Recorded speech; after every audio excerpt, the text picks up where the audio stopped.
অনেকেই প্রশ্ন করেন যে আমাদের হাড়ের মধ্যে ক্যালসিয়াম কত আছে সেটা কি জানা যাবে, অথবা হাড় শক্ত আছে কি না। তো সেক্ষেত্রে আমরা যে পরীক্ষাটা করাই সেটা হচ্ছে একটা ডেক্সা স্ক্যান।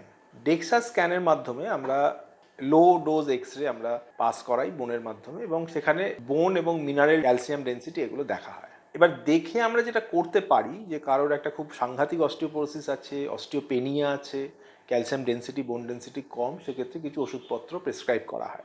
আগে কতটা অস্টিওপোরোসিস ছিল, তিনি কি ওষুধ খেয়ে এখন অস্টিওপোরোসিসটা কোনো উন্নতি হয়েছে কি না, সেটার জন্য রিপিট ডেক্সা স্ক্যান করা হয়। তো ডেক্সা স্ক্যান কিন্তু একটা খুব উপকারী পরীক্ষা, এবং এতে আমাদের যে ফ্র্যাকচার রিস্ক, বয়সকালে যে আমাদের একটা বোন ডেন্সিটি কমে গিয়ে আমাদের হাড়গুলো খুব উইক হয়ে যায়, তাতে যে ফ্র্যাকচার রিস্ক হতে পারে, বিশেষত হিপ, স্পাইন, এই জায়গাগুলো সব থেকে বেশি ফ্র্যাকচার হওয়ার চান্স থাকে, সেই জায়গাগুলো কিন্তু আগাম বাতলে দেবে, এবং তার জন্য আপনারা ওষুধপত্র এবং সঠিক যে ট্রিটমেন্ট সেটা করাতে পারবেন। কখনো কখনো এক্সারসাইজ করেও জিনিসটাকে ম্যানেজ করা হয়। তো ডেক্সা স্ক্যান একটা খুবই উপকারী পরীক্ষা। প্রেসক্রিপশন বিশেষে আপনারা কিন্তু ডেক্সা স্ক্যান করাতে পারেন।